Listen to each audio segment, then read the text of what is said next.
नमस्कार। जय जय श्री सीताराम। मित्रों, आप सुन रहे हैं कार्तिक महात्म की कथाएं, जिसमें अभी तक आपने 23 अध्याय तक के कथानक को सुन लिया है। 23वें अध्याय में तुलसी की महिमा और आंवले की महिमा के बारे में बृहद रूप से वर्णन किया गया है। वह वीडियो भी हमारे चैनल पे उपलब्ध है, आप उसमें जाकर उस कथा को भी सुन सकते हैं। अब हम कार्तिक महात्म अध्याय 24 की कथा को सुनते हैं। राजा पृथु बोले, हे मुनि श्रेष्ठ, आपने तुलसी के इतिहास, व्रत, महात्म के विषय में कहा। अब आप कृपा कर मुझे यह बताइए कि कार्तिक मास में क्या और भी देवताओं का पूजन होता है? यह भी विस्तार पूर्वक बताइए। नारद जी बोले, पूर्व काल की बात है, सह्य पर्वत पर करवीकर में धर्मदत्त नामक विख्यात कोई धर्मज्ञ ब्राह्मण रहते थे। एक दिन कार्तिक मास में भगवान विष्णु के समीप जागरण करने के लिए वे भगवान के मंदिर की ओर चले। उस समय एक पहर रात बाकी थी। भगवान के पूजन की सामग्री साथ लिए जाते हुए ब्राह्मण ने मार्ग में देखा कि एक भयंकर राक्षसी आ रही है। उसका शरीर नंगा और मांस रहित था। उसके बड़े बड़े दांत, लपकती हुई जीभ और लाल नेत्र देखकर ब्राह्मण भय से थर्रा उठे। उनका सारा शरीर कांपने लगा। उन्होंने साहस करके पूजा की सामग्री तथा जल से ही उस राक्षसी के ऊपर प्रहार किया। उन्होंने हरि नाम का स्मरण करके तुलसी दल मिश्रित जल से उसको मारा था, इसीलिए उसका सारा पातक नष्ट हो गया। अब उसे अपने पूर्व जन्म के कर्मों के परिणाम स्वरूप प्राप्त हुई दुर्दशा का स्मरण हो आया। उसने ब्राह्मण को दंडवत प्रणाम करके इस प्रकार से कहा, ब्राह्मण, मैं पूर्व जन्म के कर्मों के फल से इस दशा को पहुंची हूं। अब मुझे किस प्रकार उत्तम गति प्राप्त होगी? धर्मदत्त ने उसे इस प्रकार प्रणाम करते देख आश्चर्यचकित होते हुए पूछा, किस कर्म के फल से तुम इस दशा में पहुंची हो? कहाँ की रहने वाली हो? तुम्हारा नाम क्या है और आचार व्यवहार कैसा है? यह सारी बात मुझे बताओ। उस राक्षसी का नाम कलहा था। कलहा बोली, ब्राह्मण, मेरे पूर्वजन्म की बात है। सौराष्ट्र नगर में भिक्षु नामक एक ब्राह्मण रहते थे। मैं उनकी पत्नी थी।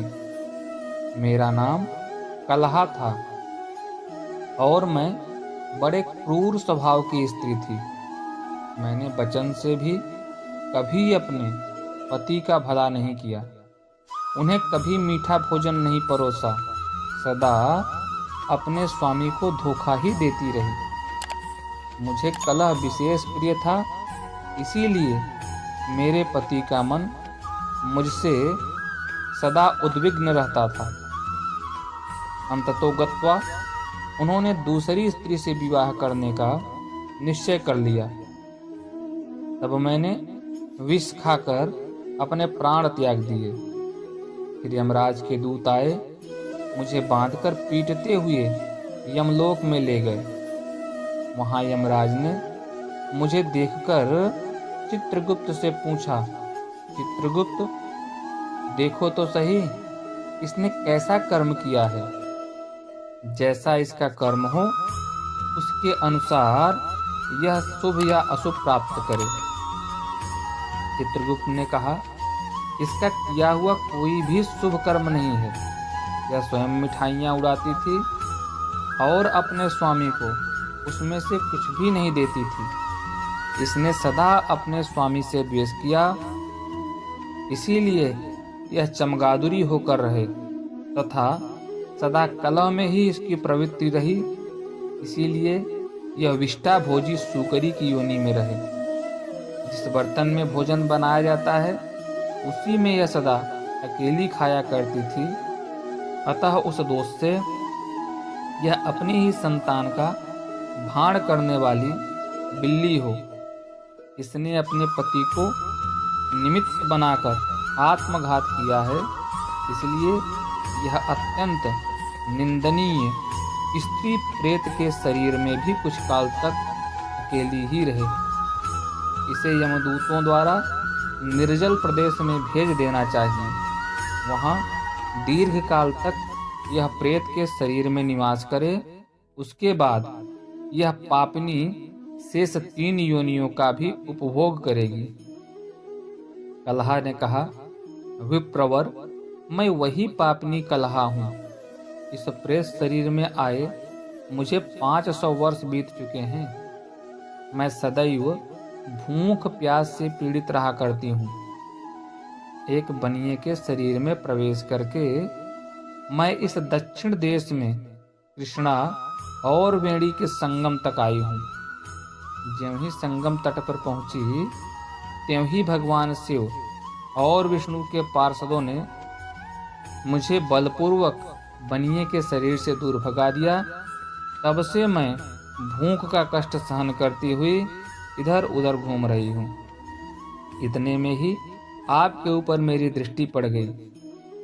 आपके हाथ से तुलसी मिश्रित जल का संसर्ग पाकर मेरे सब पाप नष्ट हो गए हैं। द्विजश्रेष्ठ, अब आप ही कोई उपाय कीजिए। बताइए, मेरे इस शरीर से और भविष्य में होने वाली भयंकर 3 योनियों से किस प्रकार मुक्त होंगी। कलहा का वचन सुनकर धर्मदत्त उसके पिछले कर्मों और वर्तमान अवस्था को देखकर बहुत दुखी हुआ। फिर उसने बहुत सोच विचार करने के बाद कहा, धर्मदत्त ने जो भी कहा है इसका वर्णन आप सभी को 25वें अध्याय में किया जाएगा। तो मित्रों, यह कहानी आपको कैसी लगी अपनी राय कमेंट बॉक्स में ज़रूर दीजिएगा। साथ ही साथ अगर यह आपको रोचक, ज्ञानवर्धक और कर्णप्रिय लगी हो तो अपने सगे संबंधियों से साझा करना नहीं भूलिएगा। और अगर चैनल पर नए हैं तो आपसे मेरा विशेष आग्रह है कि चैनल को सब्सक्राइब करके बेल आइकन दबा दीजिए, क्योंकि मेरे चैनल का जो सब्सक्रिप्शन रेट है वो बहुत धीरे चल रहा है। मैं यथासंभव जितने संसाधन हैं उसका प्रयोग करके आप तक रोचक कथाओं को पहुंचाने का प्रयास कर रहा हूं। आप मेरा उत्साहवर्धन के लिए चैनल को सब्सक्राइब करके बेल आइकन दबा दीजिए। पूरे वीडियो में अंत तक बने रहने के लिए आप सभी का हृदय से धन्यवाद। नमस्कार। जय जय श्री सीताराम।